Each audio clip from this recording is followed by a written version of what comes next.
Innal hamdalillahi nahmaduhu wa nasta'inuhu wa nastaghfiruh wa na'udzu billahi min shururi anfusina wa min sayyiati a'malina.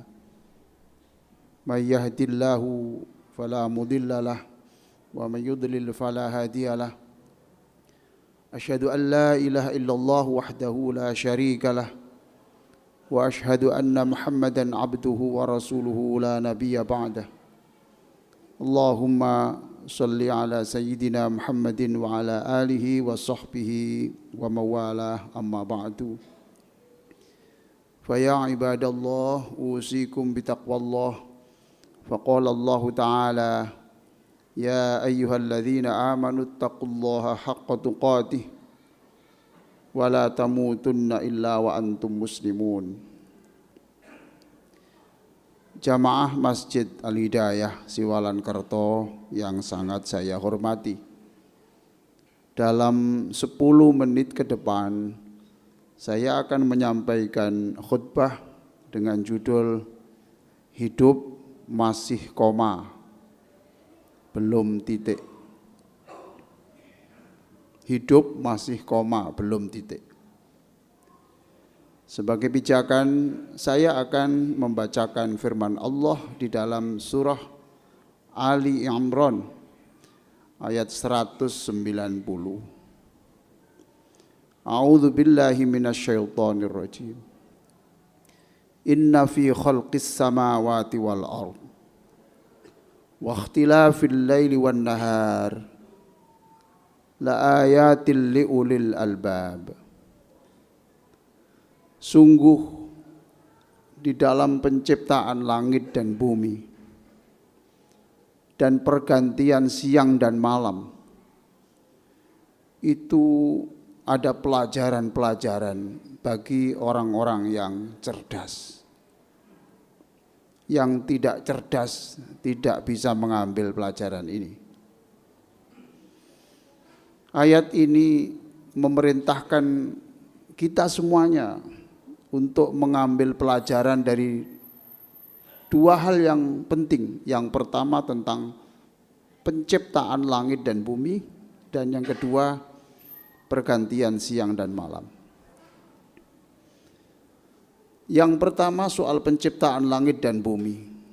Ini peristiwa besar karena langit itu begitu luasnya. Sampai hari ini tidak ada satupun orang pintar yang tahu batasnya langit itu di mana. Jangankan sampai ke langit, kita ini belum tahu di mana batas bumi. Itu pun Allah masih menciptakan makhluk yang lebih besar dari bumi dan langit, yaitu yang namanya arsy. Arsy itu lebih besar dari itu. Oleh karena itu,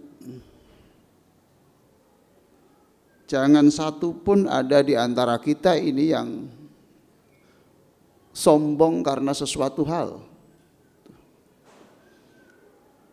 Yang kaya tidak boleh menyombongkan kekayaan lalu menghina, menyakiti orang-orang miskin. Mungkin secara kata-kata tidak menyakiti, tetapi cara hidup yang seperti itu yang membuat iri orang miskin. Ada orang yang susah cari makan, dia berfoya-foya, itu menyakiti. Orang yang pintar, gelarnya panjang, karyanya banyak, mendapatkan bintang penghargaan begitu banyak, tidak boleh kemudian memandang orang lain itu semuanya bodoh. Ketahuilah, siapapun yang pintar itu harus tahu bahwa ada orang yang lebih pintar. Kalau ada yang lebih pintar, pasti ada yang lebih pintar lagi.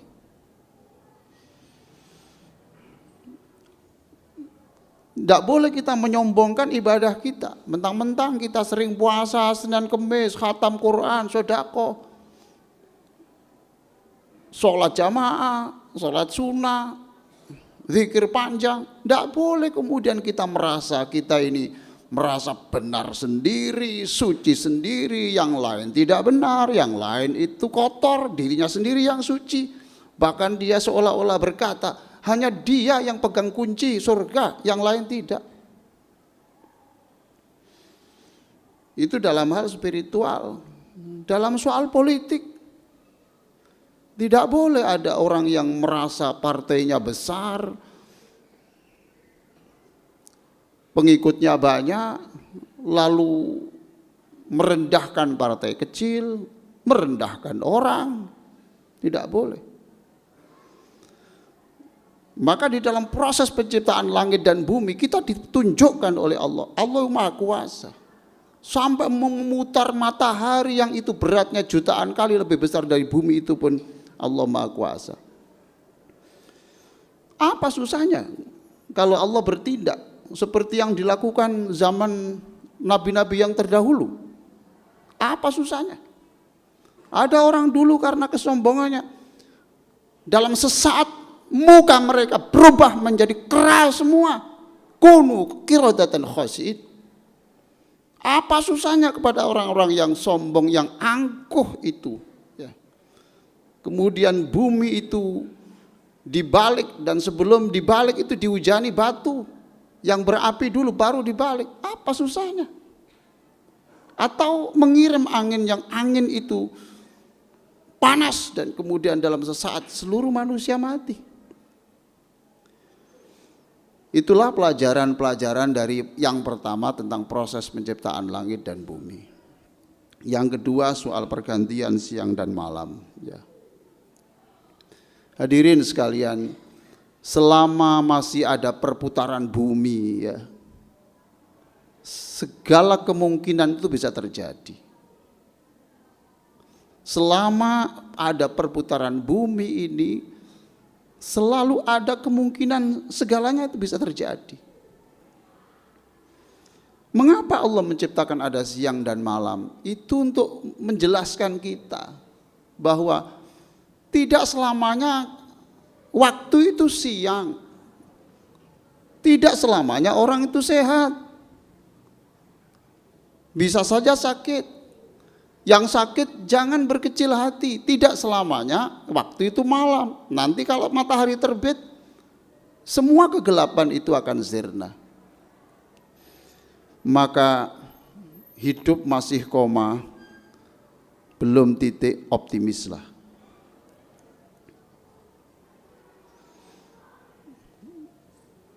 Siapa yang dulu pernah optimis bahwa Umar bin Khattab yang tiap hari yang difikir itu bagaimana membunuh Nabi, ternyata berubah menjadi orang yang siap mati untuk Nabi? Ya, optimislah. Salman Al-Farisi dulu pernah menyembah api, lalu pindah Kristen, lalu pindah ke Islam. Setelah itu menjadi orang kesayangan Nabi, sebab pada waktu perang Khandaq itu yang punya ide menggali parit itu adalah Salman Al-Farisi. Saudara-saudara kita yang sekarang mungkin tidak muslim, bisa saja suatu saat muslim. Hidup ini masih koma, belum titik. Dulu Abu Bakar radhiyallahu anhu punya anak, Masya Allah, anaknya ini nakal. Tidak adalah orang di Siwalan ini yang nakalnya melebihi orang ini. Namanya Abdurrahman. Pernah mengajak bapaknya ini, bapak pro Nabi, saya pro kafir. Kita duel di medan pertempuran. Siapa yang menang? Masya Allah. Ketika sudah di medan perang, Abu Bakar mau bangkit. Saya hadapi anak saya. Tangannya ditarik Nabi. Jangan Abu Bakar. Ya Rasulullah tahu hidup masih koma, belum titik. Siapa tahu anakmu itu besok tobat. Dan ternyata anaknya ini tobat dan menjadi kesayangan Rasulullah. Bahkan ketika Abu Bakar menjelang wafatnya, beliau berwasiat, besok yang mengafani saya, yang memakamkan saya adalah Abdurrahman ini. Bahkan ketika Rasulullah menjelang wafat, yang mengambilkan siwak, subhanallah, Rasulullah menjelang wafat saja itu bersiwak, yang mengambilkan adalah Abdurrahman ini. Siapa yang menduga bahwa ada orang namanya Bishr, ini pemabuk, bahkan tidak hanya pemabuk, dia ini kaya raya, membelikan miras itu tiap hari.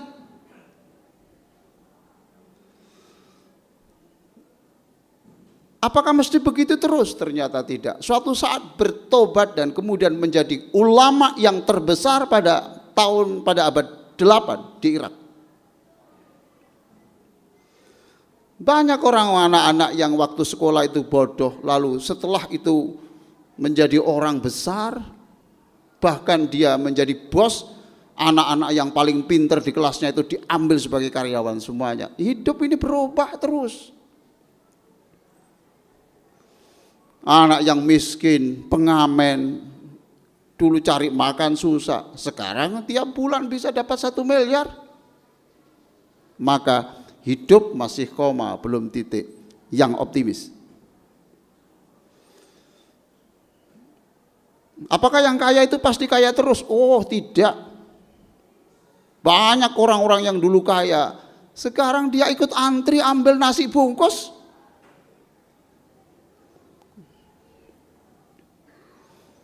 Apakah orang yang hafal Quran itu mungkin dijamin bahwa orang itu baik terus? Siapa bilang? Di penjara Indonesia ini tidak sedikit orang yang hafal Quran sekarang ada di sana. Bukan seragam baju takwa, tapi seragam sebagai koruptor. Hidup ini masih koma, belum titik. Waspada, yang waspada. Ada orang yang dulu itu paling dihormati, paling ditakuti polisi, sekarang paling dicaci. Hidup seperti ini. Dulu bahkan pada zaman Bani Israel itu ada ulama besar namanya Barsiso, Masya Allah. Itu pengikutnya itu sampai 60.000 orang-orang hebat-hebat semua. Bahkan dia punya karomah bisa terbang loh. Karena sesuatu hal, dia tergoda melakukan sesuatu dosa. Kemudian dosa itu kemudian berganti dosa lagi, berganti dosa lagi. Sampai akhirnya ulama sebesar itu mati di tiang gantungan sebagai orang kafir. Naudzubillah. Inilah hadirin sekalian, hidup masih koma, belum titik. Selama jam itu berputar, jangan sekali-kali menghakimi orang, menganggap orang itu ya tetap jam 11. Enggak, putar terus, ada kemungkinan-kemungkinannya. Maka optimislah. Hidup masih koma, belum titik juga, hati-hatilah. Saya tutup khutbah ini dengan doa yang diajarkan Allah di dalam surah Ali Imran ayat 8. Rabbana la tuzigh qulubana ba'da idh hadaitana wa hab lana min ladunka rahmah innaka antal wahhab. Ya Allah, jangan cabut petunjuk yang Engkau berikan kepada kami. Innaka antal wahhab, sungguh Engkau Tuhan yang selalu memberi. Aqulu qouli hadza wa astaghfirullah li wa lakum.